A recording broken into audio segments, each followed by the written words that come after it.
नाथ जी भया चर्चा का वक्त, अब तुम सुनियो चित दे, लाल आगे आए बैठे तलक, लाल आगे आए बैठे तलक। बोलो श्री प्राणनाथ मुझे गई दिस और, ए चोर मोको मारेगा नहीं बचनेगा ठौर, मेरा कछु ना चले है मुझ गई दिस और, मुझ गई दिस और। इतने में आए गया हो गई मुलाकात, देखत ही दहशत भई वह कहने लगा बात, ए भेष सिपाही का कमर कटारी तलवार, मोह दाढ़ी हाथ बरछी ऐसो भेष ल्यावर हार। मुख से आए वचन कहे छोड़ो कमर तलवार, मुंह मूंदा दहशत से कछु ना आयो विचार। तुरंत तलवार छोड़ के गई हाथ में श्री राज, कहा छोड़ तू गाठड़ी ए बातें देखी इनकार, तब जानिया मुझे मारेगा उनने कहे सुकन्ना, बिछाए पिछौड़ी सुआए तब कांपने लगा मन, तब कांपने लगा मन।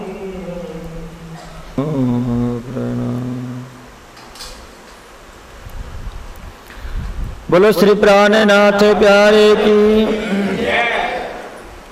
Hello hello hello hello.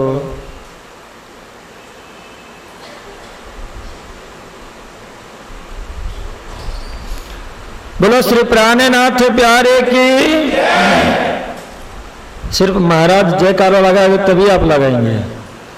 आपको ऐसा लगा कि शायद महाराज ने कहा कि दोनों हाथ में मिलेगा इसलिए लगे, पर वकील साहब जो बोले तो नहीं बोलने, क्योंकि इनके जयकारा बोलने से नहीं मिलेगा शायद। हमने इसे ही समझा। बोलो श्री कृष्ण कन्हैया लाल की।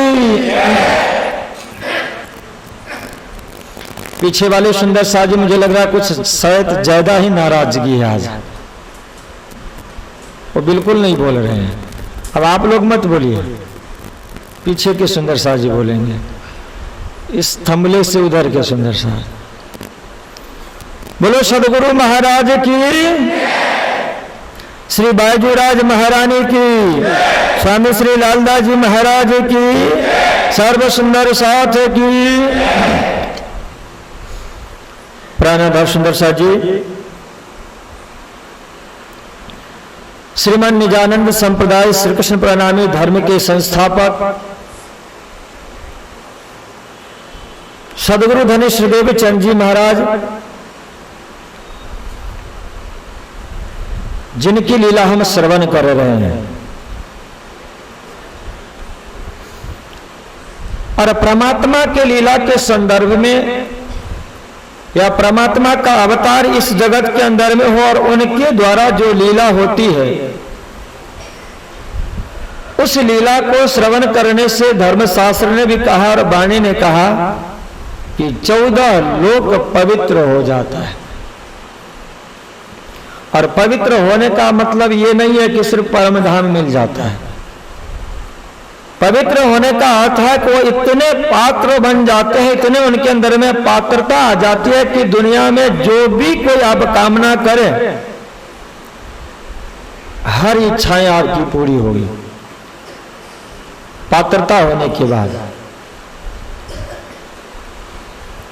और यह कथा हमें पात्र बनाती है, पवित्र बना देती है। ऐसे सदगुरु श्रीदेव चंद्र जी महाराज जिनके संदर्भ में आपने श्रवण किया था कि पूर्व जन्म में साक्षात श्री श्यामा जी महारानी राधिका महारानी। इस नियम है इस दुनिया के अंदर में कि श्री और श्रीमान, जो श्रीमान है उनको यदि आप जानना चाहेंगे, पहचानना चाहेंगे, उनसे यदि आप कुछ प्राप्त करना चाहेंगे तो वो नहीं देते हैं, बल्कि वो श्री के द्वारा दिलवाते हैं। कभी आप विचार करें कि इस जागरी ब्रह्मांड की लीला का जब शुभारंभ हो रहा है तो उस जागरी ब्रह्मांड के अंदर में श्रीराज जी महाराज स्वयं क्यों नहीं अलग से प्रकट हुए? श्री श्यामा जी महारानी को क्यों भेजा? उनसे 14 लोक ब्रह्मांड को मुक्ति दिलवा रहे हैं, खुद क्यों नहीं दे रहे हैं? क्योंकि उनको जानना पहचानना बहुत मुश्किल है, और उनके सानिध्य में जो सदा सर्वदा रहती हैं वह शक्ति भी नहीं जान पाती है। पर यदि दुनिया को पहचान कराना हो तो सबसे पहले उस परमात्मा को, श्रीमान को, अपने जो श्री है श्री श्यामा जी महारानी, उनको अपना सारा परिचय देना होगा, श्रीमान देना होगा। इसके बाद मोदी शक्ति। सदगुरु श्रीदेव चंद जी महाराज उस परमात्मा के पास से सब कुछ लेकर के आए हैं। आप आगे चर्चा में श्रवण करेंगे कि जब इनको साक्षात दर्शन होगा, अभी तो सिर्फ संकेत मात्र की बात हो रही है, उस समय सदगुरु श्रीदेव चंद जी महाराज को क्या क्या वो परमात्मा कृष्ण देते हैं, और इसके बाद में वो हमारे सदगुरु बन जाएं तो सदगुरु बहुत दयालु होते हैं। कबीर साहब ने कहा है कि हरि रूठे गुरु ठौर है, पर गुरु रूठे नहीं ठौर। इतनी बड़ी सदगुरु कि एक बार यदि परमात्मा हमसे रूठ जाए तो उनको मनाने के लिए सदगुरु के हम पास में जाए तो सदगुरु बहुत प्यार से उस परमात्मा को हमारे लिए रिझा लेंगे। पर एक बार सदगुरु रूठ गया और इसके बाद आप परमात्मा के पास में जाएंगे कि चलिए हमारे सदगुरु को आप खुश कर दें, तो कभी संभव नहीं हुआ। नियम है, कानून है। पर हम सुंदर साहब जी तो ऐसे हो गए कि अपने सदगुरु को ही भूल जाते। यह कह बैठे कि सदगुरु देवचंद जी महाराज, महामती प्राणनाथ जी महाराज, ये क्या है? जो भी कुछ है तो राज जी महाराज है, परमात्मा कृष्ण। अरे क्या बात! इसलिए नियम है, गुरु गोविंद दो खड़े, कौन नहीं जानता? प्राणनाथ जी कितना गुणानुवाद किया इस सदगुरु के लिए इस वाणी के अंदर। इसलिए अपने यहाँ यह परंपरा है कि सबसे पहले यदि याद करें तो सदगुरु को याद करें, प्राणनाथ जी को याद करें, जिस दुनिया के अंदर में निष्कलंक बुद्धा अवतार होकर के आए हैं। इस दुनिया के अंदर में जिनकी लीला हादी के माध्यम से हो रही है, इस दुनिया के अंदर में जिनकी लीला मेहदी और इमाम के द्वारा हो रही है, इस दुनिया के अंदर में जिनकी लीला बुद्ध और कल्कि के द्वारा हो रही है, वह हमारे सदगुरु है, संबल है। इस भव सागर से पार उतारने के लिए एकमात्र आधार है। ऐसे सदगुरु श्रीदेव चंद जी महाराज खोज कर रहे हैं। माता पिता का एक लौता संतान है, 40 वर्ष की अवस्था, तब श्रीराज जी महाराज ने उनको दिया एक पुत्र, एक संतति। और कभी कभी अपने लिए विचार करें कि एक ही पुत्र हो और बहुत भक्ति करने के बाद, साधना करने के बाद में प्राप्त हुआ हो, न जाने उसकी प्राप्ति के लिए हमने कितने कुर्बानी देने के लिए तैयार हो गए थे। और वो भी अपने से दूर चला जाए तो माता पिता क्या विचार करते हैं? कुंवरबाई और मत्तू मेहता देवचंद जी महाराज को घर से निकल जाने से खुश होंगे?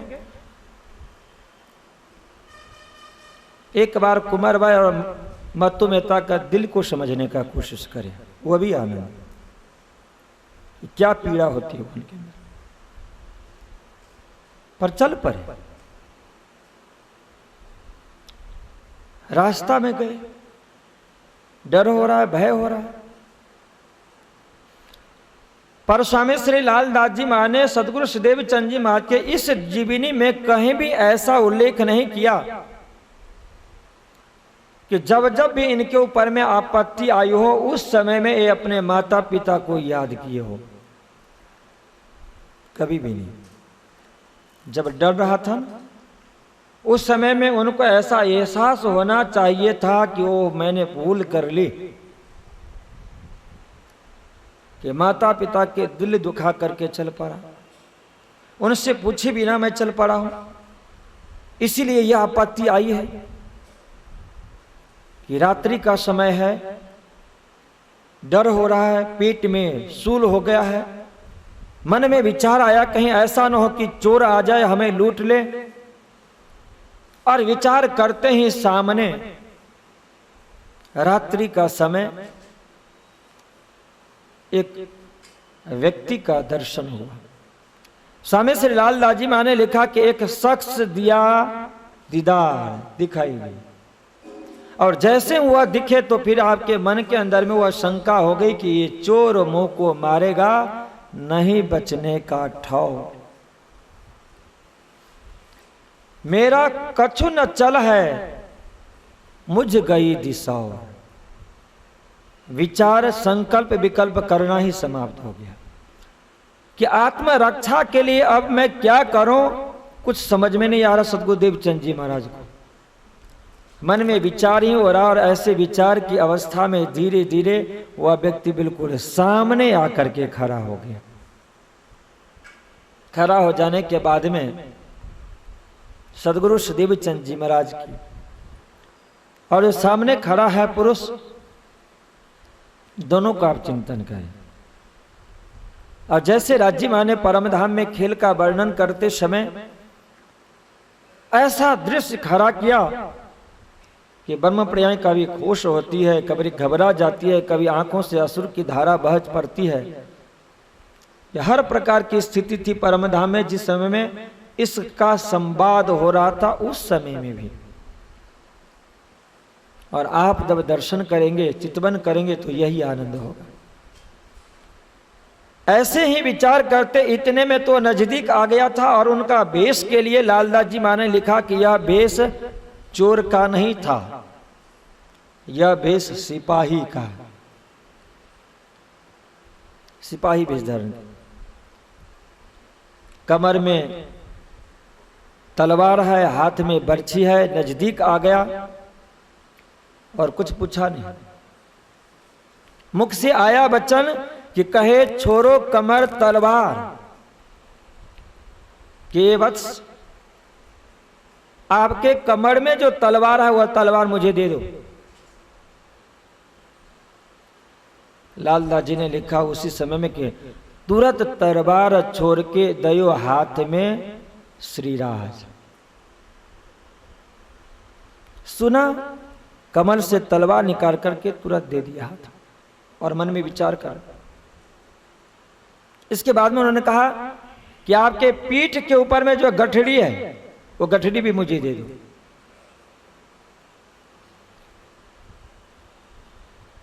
हम आप किसी को सहायता देने के लिए जाए ना, तो पहले अपने परिचय दे रहे हैं, सामने वाला व्यक्ति जिससे प्रभावित हो जाए। पर जब हमारे इष्ट देव हमारे पास में आते हैं, हमारी सहायता के लिए, मदद के लिए कृपा करके आते हैं, तो अपना परिचय नहीं देते। हमें अपना एहसानमंद वो नहीं बनाते हैं, पर हम में और उनमें यह अंतर है कि हम सबसे पहले व्यक्ति को एहसानमंद बना देते हैं अपना परिचय देकर। उन्होंने कहा कि तलवार दे दो, पीठ के ऊपर में जो गठरी है वो भी दे दो, और दे दिया सतगुरु श्री देवीचंद जी महाराज। दो ही कुछ तो था, एक कमर में तलवार था और एक गठरी था, जिस गठरी के अंदर में सब कुछ भरा पड़ा हुआ था। आप भी जब कभी गठरी बांधे ना, आजकल कैसे गठरी बांधते हैं, बैग में, सूटकेस में, तो ट्रॉली सिस्टम आ गया ना, ट्रॉली भर करके ले जाते हैं। जब पैकिंग करें ना बैग में, तो कभी कभी याद करो, श्री 5 पद्मावतीपुरी धाम के लिए जब आप यात्रा करें, श्री 5 महामंगलपुरी धाम के लिए यात्रा करें, श्री 5 नौतनपुरी धाम के लिए आप यात्रा करें ना, तो आप ऐसे कभी कभी विचार करें कि हम वही सब रख रहे हैं खर्ची। पर ऐसा करोगे फिर कहीं बीच में लुट गए तो फिर मत कहना कि महाराज ने कहा था इसलिए ऐसा। दे दिया, और देने के बाद में सदगुरु श्री देवीचंद जी महाराज ने विचार किया कि तब जाना मुझे मारेगा उन्होंने कहे सुकन। अब ये मन में विचार किया कि तलवार भी गया, गठरी भी गई।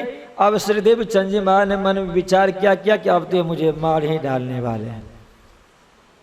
अक्सर लुटेरे क्या करते पता है,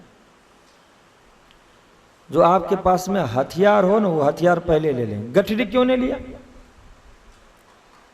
हथियार पहले ले लें। देवचंद जी ने विचार किया कि हथियार इसी ले लिया कि कहीं ऐसा ना कि गठरी लेकर के चल पड़े और पीछे से वार कर दिया, तो भले छोटा है तो क्या है, वार तो कोई भी कर सकता है। तलवार भी गया, गठरी भी गई। अब वो विचार किया कि अब तो मुझे मार ही डालने वाले हैं, और ऐसे मारने का ख्याल आवे और इसके बाद में यदि सामने वाले व्यक्ति कह दे कि जमीन के ऊपर में लेट जाओ, लिटा दिया, पिछोड़ी बिछा दिया और सदगुरु श्री देवीचंद जी महाराज से कह दिया गया कि भाई यहाँ पे इस पे लेट जाओ। सदगुरु श्री देवीचंद जी महाराज लेट गए, पर अब दिल कहाँ पर है, घबरा रहा है। मृत्यु से कौन नहीं घबराएगा, मृत्यु आ नहीं रही है। पर शास्त्र ने कहा कि जब ऐसी स्थिति आ जाए कि सामने जिसको आप समझ रहे हो कि लुटेरा है, चोर है, आपका हथियार ले ले, आपका सामान ले ले और नीचे धरती के ऊपर में आपको लिटा दिया जाए, उस समय में आपको मृत्यु के सिवाय कुछ भी नहीं दिखेगा। और उस समय इतना भयंकर दुख होगा, वह दुख कौन देख रहा है। उस दृश्य को चिंतन करते हुए, उस लीला को चिंतन करते हुए फिर आप कभी कल्पना करें कि परमधाम में मूल मिलावा में तीसरी हार में बैठी हुई जो आराम से खेल देखने के लिए सुंदर बाई को आप याद करें कि उनको परमधाम में क्या होता होगा। राजी महाराज की दृष्टि उनके ऊपर में गई, बगल में झांक करके राजी माँ ने जब दृष्टि फिराई श्यामा जी की तरफ, तो वो घबरा रही है। दिल कहां पर है किसको, मृत्यु लोक में रेतीली भूमि में सदगुरु श्री देवीचंद जी महाराज को। और उस दृश्य को देख करके श्यामा जी महारानी और सुंदरबाई दोनों कहां पर हैं, सामने आवेश सुला दिया।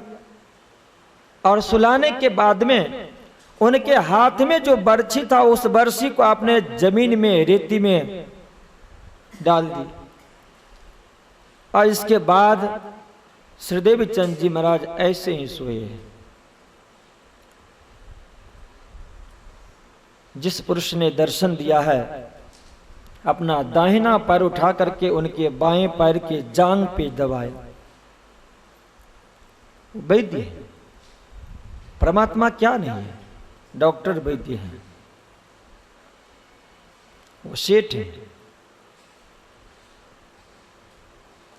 वो चमत्कारी पुरुष है। दुनिया में जितने भी कलाएं, हर कला से परिपूर्ण है। इसलिए उनको कहा कि वो पूर्ण ही ब्रह्म नहीं है, बल्कि वो परिपूर्णतम ब्रह्म है। जो आपको चाहिए वहां से आप सब कुछ ले सकते हैं, सब कुछ ले सकते हैं। उनको पता है कि इनको पेट में दर्द है, और उस सूल को मिटाने के लिए आदमी एक्यूप्रेशर चलता है ना, नसें दबा दी जाती है, रोग ठीक हो जाता है। वहां कोई औषधि बना करके खिलाते पिलाते ना, तो फिर देवीचंद जी महाराज समझ जाते कि ये कोई हमारे सहयोगी है। उनके जांग पे उन्होंने पैर रखा और दर्द ठीक हुआ। इसके बाद में उस पुरुष ने उनसे पूछा कि भाई और भी पेट में दर्द है क्या? श्रीदेव चंद जी महाराज ने कहा कि हाँ, हल्का सा दर्द है। उस दिव्य पुरुष ने अपना बायां पैर उठा करके उनके दाहिने जंघे के मूल में जब रखा तो वो भी दर्द शांत हो गया। पर फिर भी श्रीदेव चंद जी महाराज को यह अनुमान नहीं हो पाया। अभी तो शुरुआत है ना, मैं कौन, कहां से आई, यहां कहां मेरो भरतार, या जब उद्देश्य लेकर के चले हैं कि मैं कौन हूं, कहां से आया हूं, और यह जो मैं है इसके आत्मा के परमात्मा मालिक कौन है उसको ढूंढने के लिए चले हैं और वह मिल गए, ऐसा कौन सोच सकता है। आप व्यापार के लिए जाएं, कुछ मूलधन लेकर के जाएं और रास्ते में ही आप करोड़ोंपति हो जाएं, अरबोंपति हो जाए, वो कभी सोच सकते हैं? पर लग काम कर गए। सदगुरु श्रीदेव चंद जी महाराज ने ऐसा सोचा ही नहीं था कि रास्ते में हो न हो कोई मुझे परमात्मा मिल जाए, ऐसा कभी आपने सोचा नहीं था। इसलिए उनके प्रति कभी भी सकारात्मक विचार हो संभव नहीं था। दर्द ठीक हो गया तो फिर उनको उठाया और वह पिछोरी उनके कमर में बांध दिया गया। श्रीदेव चंद जी महाराज पिछोरी बांध लेने के बाद में उनके हाथ पकड़ के चलना प्रारंभ किया। पर अब देवचंद जी महाराज के मन में फिर विचार आया, भाई मारने से तो बचा दिया, जो कांपना था ना वो बंद हो गया। वह दृश्य देख रही श्यामा जी महारानी और सुंदर बाई, जैसा उत वो देखत, वहां फिट किया गया है। कैसेट जो तैयार किया गया है ना, शो का, खेल का जो दृश्य तैयार किया गया है, वह श्री श्यामा जी महारानी और सुंदर बाई के दिल के अंदर में है और 12,000 ब्रह्मप्रियों के दिल के अंदर में है। वह दृश्य वहां देख रहा है, जैसा उत वो देखत तैसा करता है हम। ये बहुत बड़ा सूत्र है, यहां देख रहे। अब मन में संकल्प विकल्प आया कि चलो कोई बात नहीं, मारने से तो बच गया, अब हो न हो कि बंदी बना करके और इसके बाद में मुझे घर में काम करवाएंगे। मफत का नौकर जिसको कहते हैं, पैसा भी न देना पड़े और काम होते रहे। आज सब यही चाहते हैं। और यदि मफत का नौकर यदि आपको लेना है ना, तो इंसान कोई नहीं करेगा। मफत का नौकर एक ही है, अपना इष्ट देव। उनको रिझा लो, जितना काम उनसे करवाना चाहो करेंगे, पर एक भी पैसा लेंगे नहीं, उल्टे आपको देंगे भी। और वो मफत नहीं है, हकीकत में आपने उनके लिए जो त्याग किया है, बलिदान दिया है, कुर्बानी दी है, समर्पण दिया है, निष्ठा और श्रद्धा आपने जो बताई है ना, वो सबसे बहुत नौकरी है, तब परमात्मा देते। आज सतगुरु श्री देवचंद जी महाराज अपने माँ बाप के एक ही संतान है, और वह जो घर को त्याग करके चला है, जिस संसार को त्यागना ब्रजमंडल के अंदर में कितना मुश्किल पड़ा था, कृष्ण के सानिध्य में रह करके भी गोपियों को बहुत मुश्किल पड़ा था। और वही गोपी आज बिना किसी के उपदेश दिए, बिना किसी धर्मशास्त्र को पढ़े लिखे सुने बिना, इतनी छोटी अवस्था में घर को त्याग करके, माता पिता को त्याग करके चल पड़े हैं खोज के लिए, उस परमात्मा के लिए। उस परमात्मा के लिए बहुत बड़ा समर्पण है, बहुत बड़ी नौकरी आपने एक दिन में ही कर ली है, बहुत बड़ी नौकरी। उस नौकरी का, उस भक्ति का आज फल है कि आपने संकेत दर्शन दिया, और संकेत दर्शन को पहचानना बहुत मुश्किल होता है, बहुत मुश्किल। कमर में पिछोरी बांध दिया, और इसके बाद में जैसे उन्होंने विचार किया कि बंदी बना करके रखेंगे, घर में काम काज करवाएंगे, कोई बात नहीं, इतना तो कर लूंगा। परमात्मा समझ गए, क्यों? क्योंकि तन के जाने, मन के जाने, दिल के जाने चोरी, उनसे क्या छुपा हुआ। हर एक एक इंसान के हृदय के अंदर में परमात्मा ने एक अपना यंत्र रख दिया है, जिस यंत्र से, थर्मामीटर से सब कुछ माप लिया जाता है, सब कुछ माप लिया। समझ गए कि इनके दिल में ये विचार आया इसलिए धीरे से उन्होंने पूछना शुरू कर दिया कि आपका नाम क्या है। लुटने के समय नहीं पूछा था नाम, तुरंत कहा दिया नाम पूछा। और जब बात शुरू हो जाए ना, हमसे आपसे बात हो जाए ना, अभी आप सुन रहे हैं तो सुनते समय में न जाने आपका मन कहाँ कहाँ आपको भ्रमण करवाता होगा। और आपसे यदि कोई सवाल मैं पूछ दूं ना तो सारा कुछ आप भूल जाएंगे, फिर तो आप और सूर्य नारायण के सिवाय आपको कुछ दिखेगा ही नहीं। उस दिव्य पुरुष ने विचार किया कि इनसे यदि मैंने बातचीत नहीं की तो इनके मन में न जाने हमारे प्रति कितने विचार, कितने अवगुण भरा विचार उठेगा। और परमात्मा के प्रति अवगुण भरा विचार उठे तो क्या होगा। एक तो इन्होंने क्या बना दिया, चोर बना दिया। और फिर मान लिया कि भाई ये बंदीगिरी में रख करके हमसे काम करवाएंगे, पैसा भी नहीं देंगे, भोजन वस्त्र दे देंगे, और क्या होगा। रज जी ने विचार किया कि इनको और भी कुछ बात में लगाएं। पिताजी का नाम पूछा, माताजी का नाम पूछा, गांव का नाम पूछा, राजा के संदर्भ में पूछा, मंत्री के संदर्भ में पूछा कि कितना कुशल वह मंत्री है, कितना अच्छा राजा है, प्रजा के साथ में कैसा उसका व्यवहार है। मतलब दुनिया भी सारी बातें उन्होंने पूछना शुरू कर दी। रास्ता तय हो रहा है।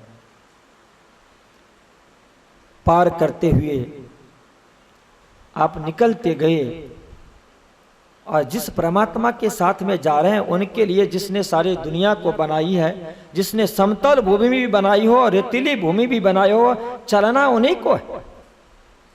अब इतना स्पीड में गया कि कुछ ही समय के बाद बात करते करते करते जिस मंजिल पे जाना था, देवचंद जी को क्या उद्देश्य था कि मैं रास्ता तय करके जो बारात वाले हैं उनके पास पहुंच जाऊं। कच्छ पहुंचने की बात तो दूर है, उनके अंदर में जिज्ञासा है कि मैं बारात के पास में पहुंच जाऊं और इसके बाद में मैं चल पड़ूंगा। वह दिव्य पुरुष सब कुछ ले लिया। जब हम भी भक्ति करते हैं, साधना करते हैं, तो दुनिया के लिए मैं कभी कभी कहता हूं कि जो धर्म शास्त्र है, संतों की वाणी है, अवतारी पुरुषों की जो वाणी है ना, वो परमात्मा का एक अदृश्य स्वरूप है, जिसे नाद ब्रह्म कहा गया। अदृश्य स्वरूप से गंगा जल है, यमुना जल है, गंगा जल है। आपके यहाँ कोई नदी बहती है? यहाँ जयपुर के आसपास में कोई नदी नहीं। क्या बात है। राजस्थान में कोई अच्छी नदी है? हाजी, चंबल तो मध्य प्रदेश से वही चंबल। चलो कोई बात नहीं, चंबल में बहुत लुटेरे रहते हैं, उसकी बात नहीं करेंगे। वो नदी लूट लेगी अपने को। गंगा यमुना की बात करें ना, यमुना नदी, यमुना एक देवी है और यमुना देवी जल के रूप में प्रवाहित हो गई। जल के एक एक बिंदु के अंदर में यमुना समाई हुई है। इसी तरह से इस दुनिया के अंदर में जितने भी धर्मशास्त्र है, धर्मशास्त्र के एक एक शब्द के अंदर में वह परमात्मा समाया हुआ है। रामायण है तो रामायण के एक एक चौपाई और एक एक शब्द के अंदर में भगवान श्री राम समाये हुए हैं, सीता जी समाई हुई है। और रामायण के अंदर में जितने भी पात्र है, हर पात्र समाया हुआ है उस रामायण में। अब प्राणनाथ जी की वाणी की बात कर लो, जिससे कभी आप बदलने की कोशिश न करें। यदि बदला तो समझ जाइए कि वह प्राणनाथ जी का वह अंग भंग हो जाएगा, सिराज जी महाराज की वह अंग टूट जाएगा, सिराज जी महाराज की वह रोएं उखड़ जाएंगे वहां से। इसलिए कभी भी चेंज करने की बात ही नहीं सोचना।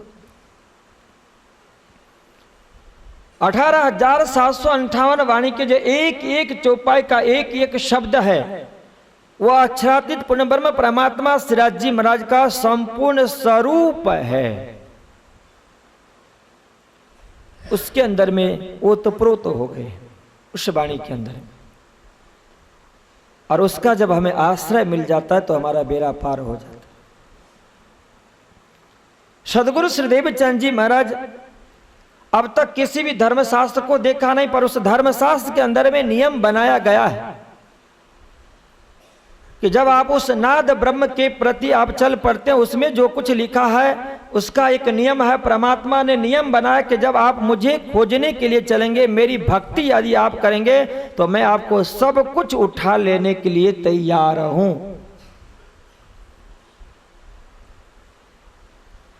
परमात्मा सब कुछ उठा ले, सारी की सारी जिम्मेदारी। इसलिए श्री जी ने कहा कि यदि आपने मुझे एक बार साध किया, याद किया, तो मैं आपको एक बार नहीं, मैं जी जी करूं 10 भी।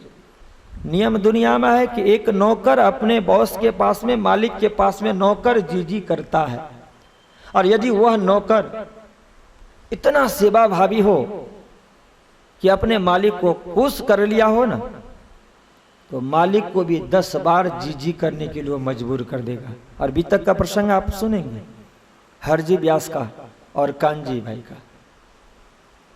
हरजी व्यास को सेवा करके कांजी भाई ने इतना खुश कर लिया है कि जो मांगो सब कुछ देने के लिए तैयार। पर सदगुरु श्रीदेव चंद जी महाराज ने तभी कोई सेवा ही नहीं की, पर वही सेवा है, त्याग, बलिदान, समर्पण, निष्ठा, अटल विश्वास। कि इस क्षण में भी अपने माँ बाप को याद नहीं किया, उमरकोट मारवाड़ को याद नहीं किया, और रास्ते में चल पड़े हैं। स्वरूप ने दिखा, चोर का भय हुआ, इसके बाद में भी याद नहीं आया। समर्पण है। इसलिए वह पुरुष ने क्या किया, उनको साथ में ले जाते, तलवार ले लिए ठीक है, पर उनका जो गठरी है वो परमात्मा ने क्यों लिया, जिसके लिए श्रीदेव चंद जी महाराज के शब्द जो उनका उत्पन्न हुआ या न हुआ अलग बात है। श्रीदेव चंद जी महाराज उस समय में राज्य नहीं देखा, उनको चोर दिखा। फिर लालदास जी महाराज ने 3 शब्द लिखा। श्रीदेव चंद जी महाराज का मन का भाव चोर लिखा, सिद्धांत लिखा सिपाही, और तारतम का भाव लिखा, तुरंत तलवार छोड़ के दयो हाथ में श्रीराज। उनको तारतम से दिखा कि उनके हृदय में जो आवेश स्वरूप पूर्व से बैठा हुआ है, जो इस धरातल के ऊपर में 38 में प्रकट हुए, पर आए हुए उनको हो गया 3 वर्ष, 35 में आ चुके थे। 2 वर्ष निरीक्षण किया, 37 में गर्भ में स्थापित हुए, 38 में प्रकट हुए। वही श्रीराज जी महाराज वहां पे सिपाही भेष होकर के प्रकट हुए थे। इसीलिए लालदास जी ने लिखा कि तुरंत तलवार छोड़ के दयो हाथ में श्रीराज दे दिया, गठरी भी ले लिया। हम जब भक्ति करते हैं, पर सदगुरु श्रीदेव चंद जी महाराज की तरह यदि समर्पण हो जाए, निष्ठा हो जाए, तो एक एक जिम्मेदारी हमारी भी उठाने के लिए राज जी महाराज तैयार है। उठा लिए। नजदीक जब गए तो फिर उनका तलवार उन्हें दे दिया, गठरी भी उन्हें दे दी, कमर में पिछोरी था वह भी छुरा करके। और देवचंद जी कहा कि हे देवचंद, देखो जिस बारात के साथ आप मिलने वाले हैं, देखो वह दूर वह बारात है। अब तलवार मिल गया, गठरी मिल गया, कमर से जो बंधन था वह भी छूट गया। तो देवचंद जी महाराज कुछ खुश हुए और दूर दृष्टि उठा करके जैसे उन्होंने देखी, अब इनके दृष्टि छूट गया। इनके साथ में जो तादाद में संबंध था ना, हाथ पकड़े हुए थे, चमत्कारिक पिछोरी उनके कमर में था, अब वह सब निकल गया। अब जैसे उन्होंने बारात को देखा, खुश हुआ, और जब पीछे मुड़ करके देखा तो सदगुरु श्रीदेव चंद जी महाराज के संदर्भ में स्वामी श्री लालदास जी महाराज ने क्या लिखा, इतना बढ़िया से। जैसे उन्होंने उस बारात के तरफ उनके दृष्टि गई, और उस समय में क्या स्थिति होती है वह लालदास जी महाराज अपने शब्दों में वर्णन करते सुनाते हैं। चुप है, बोलिए।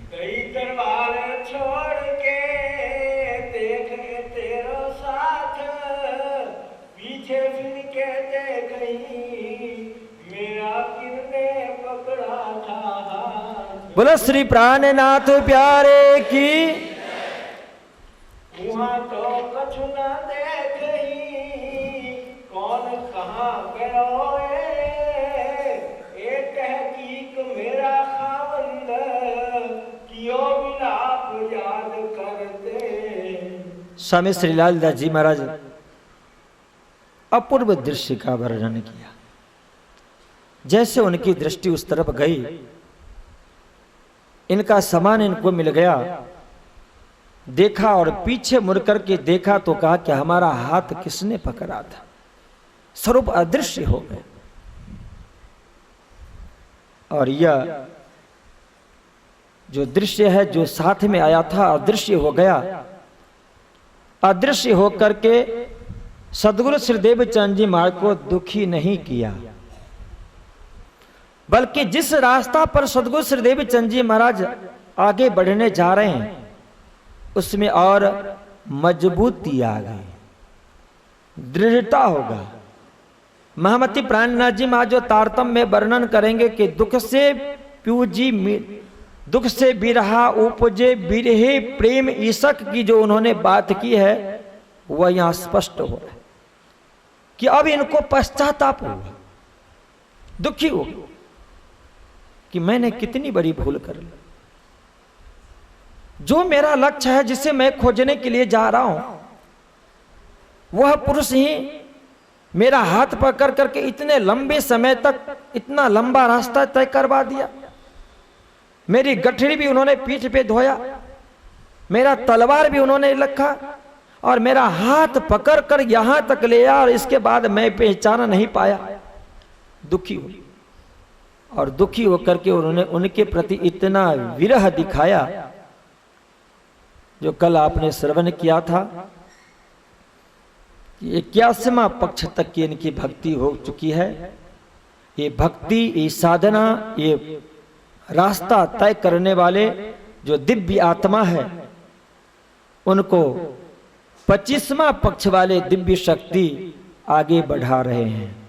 पर बाकी जो 2 पक्ष की भक्ति इनको करनी है और वो करेंगे अभी, पर विश्वास होगा आगे बढ़ रहे। देखा तो कुछ भी नहीं, मन में बहुत क्षोभ हुआ, आगे बढ़े।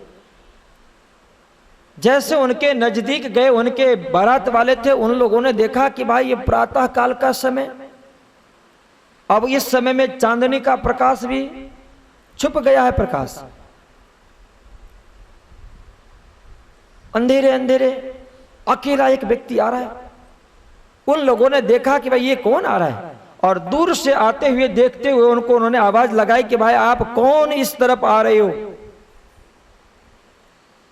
अपना सदगुरु श्रीदेव चंद जी महाराज ने कहा कि भाई मैं वही देवचंद्र हूं उमरकोट का, और इनको सब जानते थे। आज भी अपने जयपुर में जो बड़े हैं, प्रतिष्ठित है, उनको सब जानते हैं। छोटे को कोई जानता है? नहीं जानता। और वह छोटा यदि अपनी छोटी अवस्था में कोई अद्भुत कार्य करके दिखाए तो पूरे समाज की दृष्टि में वो आ जाता है, पूरे समाज की दृष्टि में आ जाए। छोटा सा बालक हो और कोई अच्छा कार्य करके दिखाए ना, जैसे कल हमारे भगत जी ने कहा या मनोज जी ने कहा भारत भूषण के लड़के के लिए कि ये जयपुर का सचिन तेंदुलकर है, तो मुझे लगा कि ये क्या हुआ। उसने कहा कि हाँ ये तो बहुत फेमस है। अब 1-2 बार कहीं वो खेलने के लिए चला जाए ना तो जयपुर के सारे समाज उनके प्रति श्रद्धान्वित होगा कि ये व्यक्ति, जो व्यक्ति वृद्धावस्था में जाने के बाद में भी भक्ति न करता हो और उस समाज के अंदर में छोटी अवस्था वाले सदगुरु श्रीदेव चंद जी महाराज जिनकी अवस्था 11 वर्ष की हुई है, तो उनकी बात उमरकोट मारवाड़ में किस व्यक्ति के कान में नहीं गया और वह व्यक्ति किस व्यक्ति के दृष्टि में न आया हो।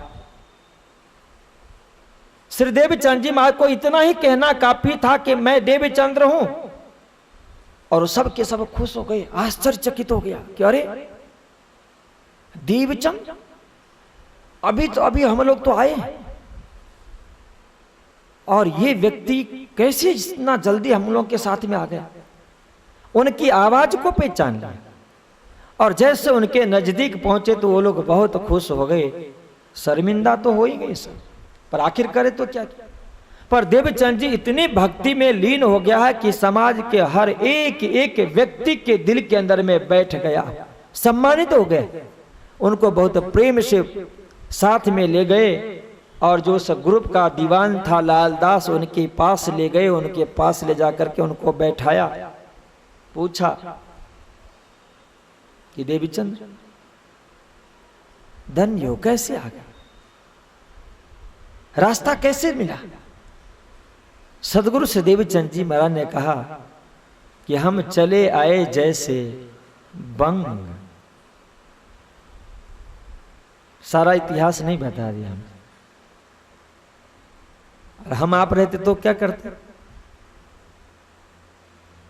जितना देर में वह पुरुष ले आए ना, उससे कहीं 4 गुना समय में उनका वर्णन करके सुना देते कि अरे लालदास दीवान क्या कहूं यार, गजब हो गई। मैं तो आपसे लगभग बहुत पीछे चला था। अपनी बात कर रहे हो कि हम लोग कैसे बताते, ये हमारी, पर हमारे सदगुरु ने जो अपनी जीवनी दी है ना, वो हमें जीवन में उतारने के लिए भी दिया है कि कभी हमारे जीवन में इस तरह का घटना हो और कोई यदि पूछे तो, जिसके लिए महामती प्राणनाथ जी माने कहा कि छिपके साहेब कीजे याद, कि आपके साथ में जो हुआ है वो आपको, आपकी आत्मा को यदि पता चल गया है तो वह बात आपके बुद्धि तक नहीं पहुंचनी चाहिए। पर हमें क्या होता है कि आत्मा तक पहले पहुंचे या ना पहले पहुंचे, मन में और बुद्धि में आया तब तक तो हम पूरे समाज को बांट देते हैं। रहा ही नहीं अपने पास, रहेगा कब कि जब वो आत्मा के पास तक बैठेगा तब। उससे पहले बट गया, अपने खाली बट गया सब। सदगुरु श्री देवीचंद जी महाराज ने कहा कि जैसे हवा उस गति में मैं आया। सदगुरु श्री देवीचंद जी महाराज सत्य बोले कि झूठ बोले? उनको जो पूछा गया कि आप कैसे आए इतने जल्दी, तो उनको बता देना चाहिए था ना कि भाई एक सिपाही भेषधारी मेरा सामान भी ले लिया था, तलवार के साथ कमर में पटका बांध दिया था और हाथ पकड़ करके इतने जल्दी यहां पे ले आए। ये क्या देना चाहिए था ना उनको? पर ये आत्मा और परमात्मा की बात है। सदगुरु श्री देवीचंद जी महाराज एक व्यक्ति नहीं है, आने वाले समय में वह निष्कलंक बुद्धा अवतार का जो एक स्वरूप होगा वह स्वरूप है। ये आत्मा और परमात्मा की बात है। इनकी लीला के लिए स्वामी श्री लालदास जी महाराज ने भी कहा, इनके लीला के लिए श्रीमद् भागवत शास्त्र ने भी कहा कि वो जो दिव्य स्वरूप मरु और देवापी वो कलयुग के अंत में आएंगे और भगवान श्री कृष्ण से अनुशिक्षित होकर के, भगवान श्री कृष्ण के ज्ञान से, भक्ति से, सेवा से ओतप्रोत होकर के वर्ण आश्रम से युक्त ऐसे एक धर्म संप्रदाय की स्थापना करेंगे जिससे सारी दुनिया की मुक्ति मिलेगी। ऐसे स्वरूप, और फिर जो इनकी लीला हुई उस लीला को भी इनको बहुत गुप्त रूप से वर्णन करना होगा। बहुत सही जवाब दिया कि हम चले आए जैसे बंग, भले वह लालदास और वहां के लोग समझे या न समझे, पर उन्होंने बिल्कुल सही जवाब दिया। और यही स्थिति हमारा आपकी है। कभी कल्पना करते हैं कि कहाँ परम धाम और कब जाएंगे परम धाम, जो कुछ भी है सब यही है, सारा कुछ यही है। ये सारी बातें हम कभी कभी कल्पना करते हैं। अभी टाइम है ना, कल मैं लेट हो गया था, मुझे काफी दुख हुआ कि आपको मैंने काफी देर तक बैठाया, इसलिए आज पहले से मेरी आंखें उधर जा रही है। सदगुरु श्री देवीचंद जी महाराज ने कहा कि जैसे हवा की तरह, वो क्या था, उस पिछोड़ी के अंदर में जो अपने ब्रज और रास की अखंड लीला की बात करते हैं कि जब अखंड हो गया तो उसमें से आप चाहे जितना लेना हो खंडित नहीं होता है, कम होता ही नहीं, जितना ले। और श्रीराज जी महाराज ने जो भी कुछ धारण किया है वो यदि सच्चिदानंद स्वरूप है, प्रेम के स्वरूप है, तो उनके एक एक वस्तु प्रेम से ओतप्रोत है, हर में प्रेम है। यहां तक कि उनके वस्त्र और आभूषण और वस्त्र आभूषण में से जो एक ज्योत प्रकाश निकल रहा है, उसमें से जो कलर है, उसकी जो ज्योति है, उसमें से जो झाई निकलती है ना, उसमें भी प्रेम का एक एक बूंद समाया हुआ रहता है। पर यहां तो पिछोड़ी पूरा का पूरा है, उसमें प्रेम है। और जो स्वरूप सिपाही बनकर के आए वो तो उनको हाथ पकड़ लिए, करंट उनके अंदर में गया है। अब हवा क्या, हवा से भी तेज गति में जा रहे हैं। इसलिए उन्होंने कहा कि हम चले आए जैसे बंग। यदि आप रास्ता तय करना चाहेंगे कभी कभी तो आपको मैं एक आइडिया बता देता हूं कि राज समाधि का नाम, मेहर सागर का पाठ, निज नाम का जाप करते हुए यदि आप कोई काम शुभारंभ किया ना तो आप तो दौड़ेंगे ही दौड़ेंगे, पर जो आप कार्य कर रहे हैं ना उसमें आप देखिएगा कि कितनी सफलता और कैसी सफलता मिलती है हर में। क्यों? प्रेम।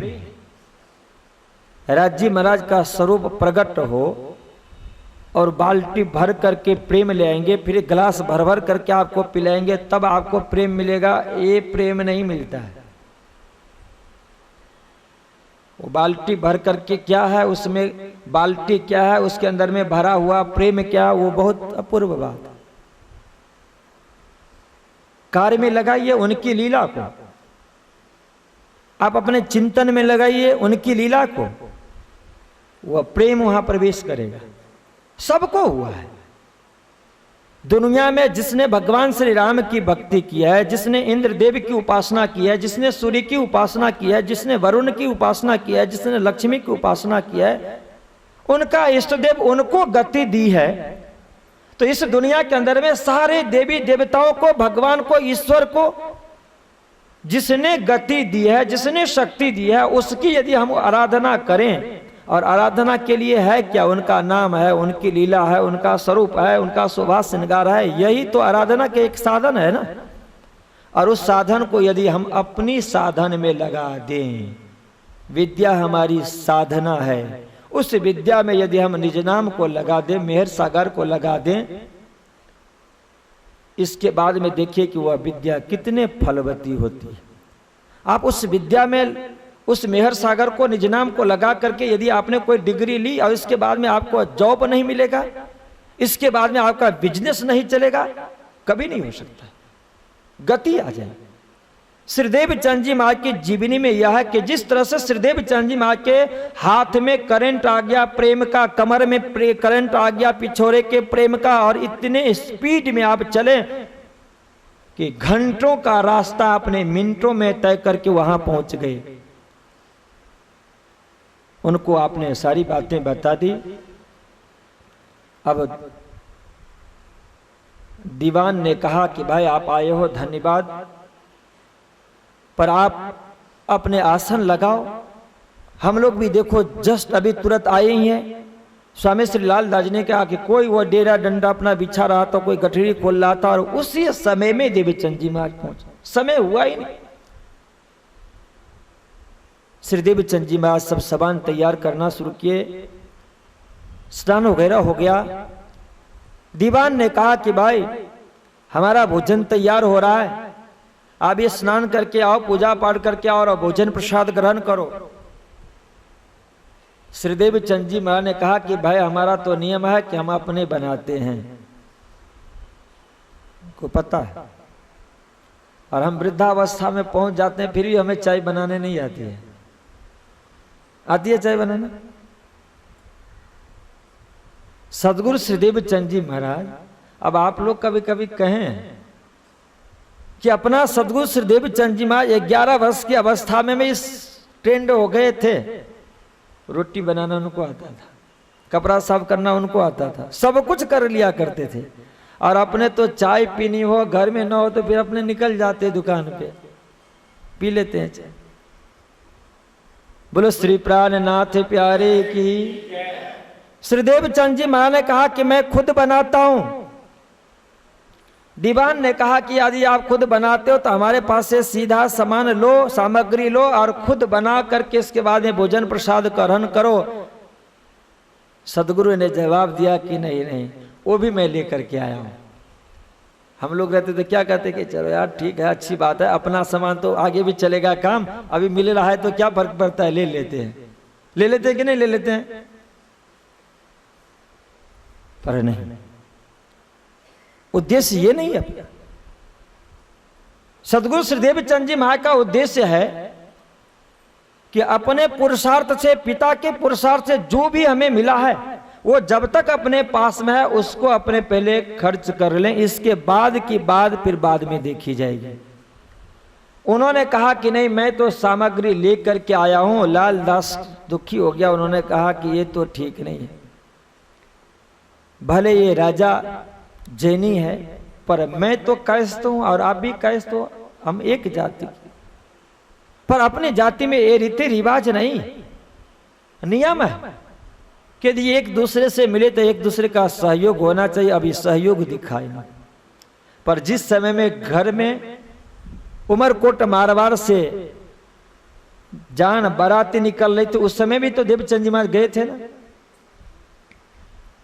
पर उस समय क्यों नहीं लिया साथ? कोई इनका भाव गलत नहीं था दीवान का, लालदास जी का। यदि उस समय इनको ले जाते ना साथ में, फिर पकड़े कौन जाते? पुलिस केस किन के ऊपर में होती? कौन अपहरण करके ले गया? लालदास फंस जाता। माता पिता तुरंत राज दरबार में जाकर के शिकायत कर देते कि मेरे बेटे को आपका दीवान ले गए, ले आकर के दो, खोजने के लिए जाओ, खोज करके ले आ जाओ। राजा का कर्तव्य बनता है, इसलिए उन्होंने ठीक किया था। उनको पता था कि विरक्त है, यदि गांव से निकल गया, परिवार को छोड़ के चला गया, मैं बदनाम हो जाऊंगा। और अब बदनामी से सारे डरते। यदि परमात्मा भी अपने पास में लग जाए ना, परान्ना जी ने कहा, किरंतन का कुछ ऐसे प्रकरण है और ब्रज के प्रसंग में भी आपने सुना कि परमात्मा के साथ में जब आत्मा को रमन करना होता है, उस समय में भी आत्मा डर जाता है कि मैं तो बदनाम हो जाऊंगा। गोपी ने कह दिया कृष्ण को। और उस धरती पे जब महामती प्राणनाथ जी महाराज आगरा, मथुरा, वृंदावन गए तो किरंतन के कुछ ऐसे प्रकरण का अवतरण हुआ है कि जिसमें साफ साफ ये बात स्पष्ट हो गई, ये हकीकत में डरते हैं, बदनामी से सारे डरते हैं। लालदास जी ने जब निवेदन किया तो सदगुरु उनकी बात को ध्यान नहीं दिया कि चलो भाई, हम में इनमें तो अंतर होना ही चाहिए। उन्होंने उनकी सामग्री ली, भोजन प्रसाद तैयार किया, और इसके बाद में जैसे भोजन प्रसाद तैयार होकर के थाली में सजाया तो स्वामी श्री लालदास जी महाराज उस समय के उनके दिल के अंदर में जो भाव उठा, उस भाव को उन्होंने बहुत सुंदर शब्द में बयान किया कि जहां पुरुष को दर्शन आपने मिला था, दर्शन किया था, उस पुरुष को आपने ताको रसोई और गाय। जहां पुरुष को दर्शन पायो थ्यो, ताको रसोई और गाय। कि जिस पुरुष का दर्शन हुआ था, उस समय में उन्होंने नहीं कहा था कि दर्शन हुआ था, उस समय उन्होंने कहा था कि चोर है, मार डालेगा, बंदी बना करके काम करवाएगा।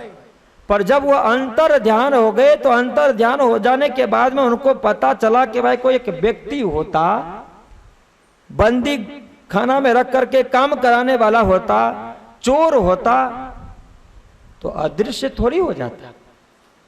कोई परोपकारी हो तो ठीक हो, कोई बात, उन्होंने दे दिया, पहुंचा दिया, चल दिया, तो मैं पीछे जब मैं देखूं मुड़ करके तो उनको जाते हुए तो दिखना चाहिए ना। लालदास जी ने कहा कि पीछे मुड़ के देखी तो कुछ भी नहीं मिला उनको, अंतर ध्यान हो। और अंतर ध्यान हो जाने के बाद में हर व्यक्ति समझ सकता है कि वो एक दिव्य पुरुष होगा। सदगुरु श्री देवचंद जी महाराज को पता हो गया कि वो एक साधारण नहीं बल्कि वो साक्षात परमात्मा, जिनको मैं खोजने के लिए चल पड़ा, वही। अब सदगुरु श्री देवचंद जी महाराज जब भोग लगा रहे हैं तो किनको भोग लगाया? जो सिराज जी महाराज परम धाम में भी अपने ब्रह्म प्रियाओं के लिए, खूब खुशहालियों के लिए, अक्षर अक्षरानी के लिए, कुमारिकाओं के लिए, पशु पक्षियों के लिए, वन पौधों के लिए, जंगल और जानवरों के लिए अनंत स्वरूप धारण किया। और यहां देखिए, एक स्वरूप नहीं, अभी तो मंगलाचरण हुआ स्वरूप का, चोर और सिपाही से। आगे आप देखेंगे तो कितने प्रकार का उनका स्वरूप होता है, अनंत स्वरूप। और वो अनंत स्वरूप इसीलिए धारण किया है कि यदि आपको भी कभी जरूरत पड़े, जिस समय में, जिस क्षण के अंदर में जिस स्वरूप का आपका उपयोग करना हो कर सकते। आपको डर हुआ था चोर से, इसीलिए आप आए हैं सिपाही बन करके। और आपको कभी जरूरत पड़े अर्थ का ना, तो वो क्या बन करके आएंगे? सेठ बन करके आएंगे। आपको कभी जरूरत पड़ी दवा की, तो वह वैद्य डॉक्टर बन करके आएंगे। और आपको कभी जरूरत पड़ा कोठी और बंगले बनाने के लिए, तो वो आ करके आपके सामने खड़े हो जाएंगे आर्किटेक्ट, इंजीनियर होकर के। और यदि आपको कभी जरूरत पड़ी विद्या की, तो फिर वह आपके सामने आकर के खड़े हो जाएंगे, कभी टीचर बन करके, लेक्चरर, प्रोफेसर बन करके खड़े हो जाएंगे, साक्षात सरस्वती शंकर बन करके खड़े हो जाएंगे। न जाने विद्या के जितने भी इष्ट देव सब खड़े हो जाएंगे। पर आप इच्छा तो करें ना, सब कुछ। सिपाही भेष धारण करके सदगुरु श्रीदेव चंद जी महाराज को जीवनी से यह स्पष्ट होता है कि राज्य महाराज को आप जिस रूप में दर्शन करना चाहेंगे, उस रूप से आपके पास में प्रकट हो जाएंगे। और तब राज्य महाराज हम एक एक सुंदर साथ के दिल, दिमाग, मस्तिष्क के अंदर में साबित करके दिखा देंगे कि मैं आशिक कैसे हूं परम धाम में। आशिक के लिए, आशिक के भाव दिखाने के लिए राज्य महाराज को यह सब कुछ करना पड़ा, सब कुछ किया। उस दिव्य पुरुष को सदगुरु श्रीदेव चंद जी महाराज ने भोग लगाया, प्रसाद लिया और फिर रात्रि के चले हुए थे। संध्या के लगभग 4:30 बजे तो बाराती चले थे, घंटे बाद आप चले और पूरी रात्रि रास्ता तय किया। और उसमें कैसे हम और आप चलते ना सैर करने के लिए, उसमें नहीं चले। किस गति में गए? हम चले आए जैसे बंग, दौड़ो। आप यदि घंटे तक चले ना तो न थकेंगे, और 5 मिनट दौड़े तो हांफना शुरू हो जाएगी। और सदगुरु श्रीदेव चंद जी महाराज आज प्रेम के गति में चले हैं। इतने थक गए होंगे, इतने थक गए होंगे जिनकी सीमा नहीं। थक गए होंगे, थक गए होंगे, नहीं थके होंगे? और इतने स्पीड में गए पवन की गति से, और नहीं थके होंगे? थकेंगे क्यों? करंट है, प्रेम है, कुछ पता नहीं, पर भाव दिखाना है। रात्रि में जागरण है रात्रि का, इसलिए भोग लगाने के बाद में प्रसाद लिया। और लालदास जी ने कहा कि प्रसाद लेने के बाद में पौड़ गए, सो गए, सारे लोग सो गए। भोजन के बाद जब सब जगे, आप सदगुरु श्रीदेव चंद जी महाराज भी जागृत हुए। और कभी कभी हम लोग इस लीला को भी चिंतन करें। इसलिए मैं बार बार कहता हूं कि परम धाम का ही इश्क और साहिबी राजी को दिखाना है, परम धाम का ही प्यार दिखाना। पर अपनी वाणी वितक साक्षी है कि मूल लीला निज धाम कीजे ही, तीनों लीला में प्रगटे। जो प्रेम की लीला परम धाम में है ना, जो प्रेम हम दर्शन करना चाहते हैं, पीना चाहते हैं, उसमें मस्त होना चाहते हैं, उस प्रेम को सिराज जी महाराज ने दुनिया में उतार करके प्योर नहीं बल्कि उसमें और बहुत सुंदर सुंदर मसाला बना करके उस प्रेम को टेस्टफुल बना दिया है, स्वादिष्ट बना दिया, बहुत ही स्वादिष्ट। हम भोजन करने के लिए बैठते हैं, खाते तो चावल ही हैं, पर चावल को आप लोग क्या करते हैं? पुलाव बना देते हैं, उसमें सब्जी भी काट के डाल देते हैं, घी से तड़का भी लगा देते हैं और जीरा से भी लगा देते हैं, फिर वो टेस्टी हो जाता है। खाते हैं दाल, तो उसको न जाने किन किन पदार्थों से उसको छौंक लगा देते हैं। सब्जी खाते हैं, पनीर है, पर पनीर को न जाने कितने प्रकार के मसाला उसमें डाल देते हैं कि इतना स्वादिष्ट हो जाता है। यदि करेले अपने को दे दिया जाए खाने के लिए तो बहुत मुश्किल हो जाए। अब करेले के अंदर में ऐसा मसाला भर दिया जाता है कि इच्छा होती है कि खाते जाए, खाते जाए। क्यों? टेस्टफुल। उस दिव्य परम धाम का जो रस है, आनंद है, उसी रस को, उसी आनंद को लीला के माध्यम से इतना स्वादिष्ट कर दिया गया है कि उस रस को जब पीते हैं तो पता ही नहीं चलता है, पीते जाते हैं, छकते नहीं है, पीते जाते हैं, इतना स्वादिष्ट हो गया। वही रस है, वही आनंद है। इसलिए उस रस को देने वाले जो सिपाही भेष है, उसको भी कभी आपकी इच्छा हो कि जब सद्गुरु श्री देवचंद जी महाराज की जीवनी आप चिंतन करते हो, उस समय में आप कभी कभी सद्गुरु श्री देवचंद जी महाराज की उस अवस्था में जब आप तय करते हो, तो एक बार अपने जीवन में उस सिपाही भेषधारी को भी भोग जरूर से जरूर लगाएं। इसलिए जब भोग लगाते हैं तो क्या बोलते हैं? भोग लगे पांचों स्वरूप को, पहले राज समाधि को लगाते हैं, फिर पांचों स्वरूप को बोलते हैं। ये सारे स्वरूप है, हुक्म है, जोश है, ये सारे स्वरूप है। पर जब उस स्वरूप का नाम लेना, तो नाम के साथ साथ में उस स्वरूप के स्वरूप को चिंतन कर लें। लंबा चौड़ा शरीर, दाढ़ी वेशधारी, हाथ में बर्छी लिए हुए, कबर में तलवार रखे हुए, ऐसे स्वरूप को चिंतन करें कि वो स्वरूप भी प्रकट हो करके, और यहाँ पे हमारे घर में जो थाली सजा करके हमने रखी है वो भोग लगा रहे हैं, आनंद आ जाएगा। उसमें आपको मिलेगा रस, मिलेगा इतना आनंद रस मिलेगा कि पूछो मत। किस तरह का रस मिलेगा कि सद्गुरु श्री देवचंद जी महाराज का स्वरूप को ध्यान किया है, उसमें वो बहुत दुखी हो गए हैं, भयभीत हो गए, इतना भयभीत हो जिसको करुण रस कहा जाता, भय हो।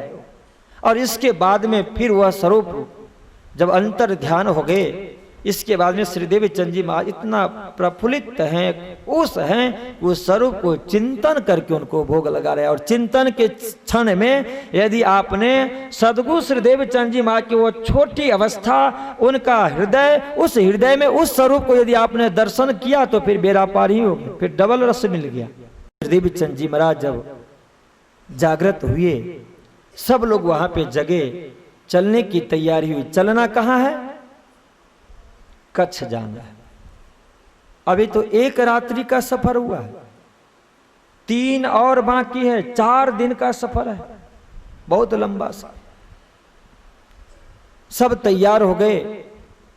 अब लालदास दीवान ने अपने लोगों से भी पूछा कि भाई क्या क्या है व्यवस्था, सवारी कितनी?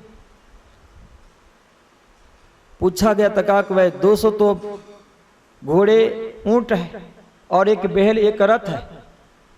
उसने पूछा कि भाई इस रथ पे कितने हो? तो उन्होंने कहा कि हम 4 लोग हैं इस रथ पे।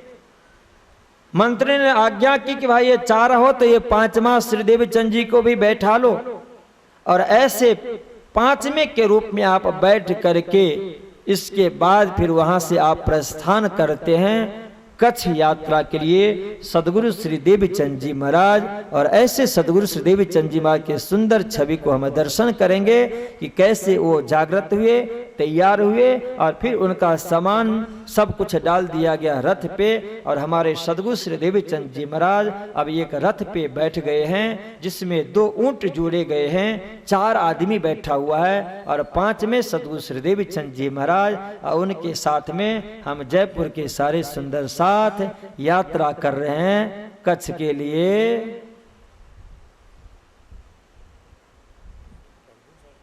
हाजी वो प्रसंग पढ़िए। नहीं ये जान, इन भांत श्री देवचंद जी 94 चौपाई। इन भांत श्री देवचंद जी आए पहुंचे कच्छ में, गए लोग अपने ठौर, आप लगे खोज में। अब चल पड़े। सद्गुरु श्री देवचंद जी महाराज उस रथ पे विराजमान हुए। एक रात्रि का सफर तय हो गया, दूसरा दिन, दूसरी रात्रि, फिर इसके बाद में तीसरा दिन, तीसरी रात्रि, और फिर इसके बाद में चौथे दिन कच्छ पहुंचे। बाराती गया था। स्वामी श्री लालदास जी ने कहा कि उस समय की परंपरा थी कि राजकुमार को साथ में नहीं ले जाया जाता था। यदि जाएं और किसी राजा को पता चल जाए ना, छोटा छोटा राज परिवार होता था, एक दूसरे को पता चल जाए तो उस समय में बहुत महंगी थी राजकुमारी। राजकुमार को मार दिया जाता था और हरण कर लिया जाता था कुमारी को, इसलिए तलवार जाता था, मंत्री जाते थे, गांव समाज के लोग जाया करते थे, पर राजकुमार नहीं। खाड़ा विवाहने के लिए गए थे। जब सब के सब उस कच्छ में पहुंच गए तो स्वामी श्री लालदास जी ने लिखा कि सब तो अपने अपने खोज के लिए गए, और सद्गुरु श्री देवचंद जी महाराज बाराती में नहीं गए थे। वो गए थे किस उद्देश्य को लेकर के कि मैं कौन, कहां से आईया, कहां मेरा भरता। 3 सवाल था। और जैसे आप यहाँ पे पहुंचे हैं और पहले भी आप आ चुके हैं, इसलिए कच्छ के आप भूमिया है, जानकार है। उन्होंने देखा था कि बहुत सारे मंदिर है, वहाँ पे संत महात्मा हैं, वहाँ जाऊंगा तो जरूर से जरूर मेरी जो समस्या है, मेरा जो सवाल है, उसका जवाब हमें जरूर से जरूर मिलेगा। लाल दास जी महाराज लगते हैं कि आप लगे खोज में। सदगुरु श्री देवचंद जी महाराज खोज में लग चुके, मंदिर में गए और खोजना प्रारंभ करते हैं। स्वामी श्री लाल दास जी महाराज लिखते हैं कि श्री महामति कहे साथ जी, यह श्री देवचंद जी महाराज की बीतक आगे खोज करेंगे, सोई बातें बुजुर्ग। अब हम सभी सुंदर साथ जी सदगुरु श्री देवचंद जी महाराज को उनकी मंजिल जो कच्छ था वहां तक पहुंचा दिए। और हमारे सदगुरु हम सभी सुंदर साथ जी के लिए, दुनिया के सभी जीव आत्माओं के लिए साक्षात पूर्ण ब्रह्म परमात्मा को इस धरातल पे प्रकट कर देंगे, उनके ज्ञान को प्रकट कर देंगे। उनके ज्ञान के अंदर में भरा हुआ जो प्रेम है, उस प्रेम को प्रकट कर देंगे, उनके परम धाम को प्रकट कर देंगे और दुनिया को ऋणी बना करके छोड़ देंगे। ऐसे सदगुरु श्री देवचंद जी महाराज अब खोज करने के लिए मंजिल पे पहुंच चुके हैं। अब इतना कितना ये खोज करेंगे, कितना उस खोज में आपको परिश्रम करना होगा, मेहनत करनी होगी, और उस समय इनको कितना कष्ट होगा, वो हम अनंत प्रकार की दिव्य लीलाएं श्रवण करेंगे कल से। आज यहीं पे ठीक आपके समय के अनुसार 2 मिनट पहले विराम दिया जा रहा है। बोलो श्री प्राणनाथ प्यारे।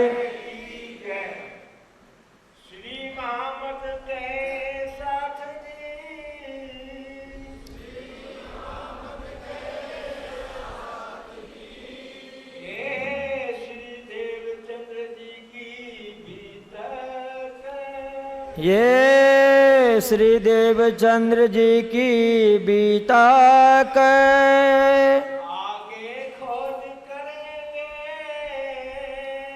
आगे खोज करेंगे,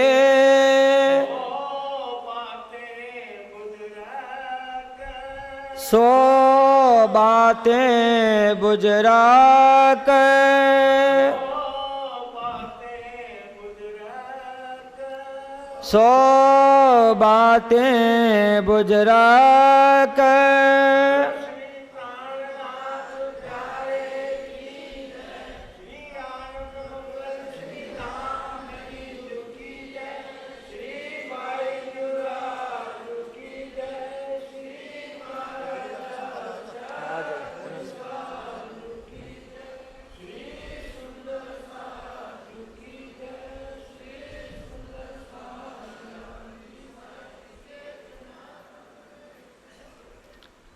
पश्चिम धर्मपारायण सुंदर साथ जी बीतक चर्चा में परंपरा के अनुसार हकीकत सत्य है कि हम पीछे चल रहे हैं और स्पीड कथा में भी आनी चाहिए। जैसे हमारे सदगुरु श्री देवचंद जी महाराज बहुत जल्दी से जल्दी रास्ता तय कर लिए हैं, तो हमें भी उनकी चर्चा को बहुत जल्दी से जल्दी तय करनी है, जिससे हमें अच्छा से अच्छा प्रसाद भी मिलता रहे। तो कल सदगुरु श्री देवचंद जी महाराज कच्छ में खोज करेंगे, उनको एक सदगुरु मिलेगा और सदगुरु मिल जाने के बाद में फिर सदगुरु के माध्यम से जो वस्तु मिलता है वह भगवान, वह परमात्मा में उनको मिलेगा और इसके बाद में वह परमात्मा उनको दर्शन में दिव्य प्रसाद देगा, घुंगरी का प्रसाद। तो कल चर्चा में घुंगरी का आगमन हो जाएगा, तो आप प्रसाद लेकर के भी आइएगा और प्रसाद पाने के खोल दिल दिमाग को मस्तिष्क को तंदुरुस्त बना करके आएंगे कि खूब घुंगरी का प्रसाद हम खाएंगे। 5 बार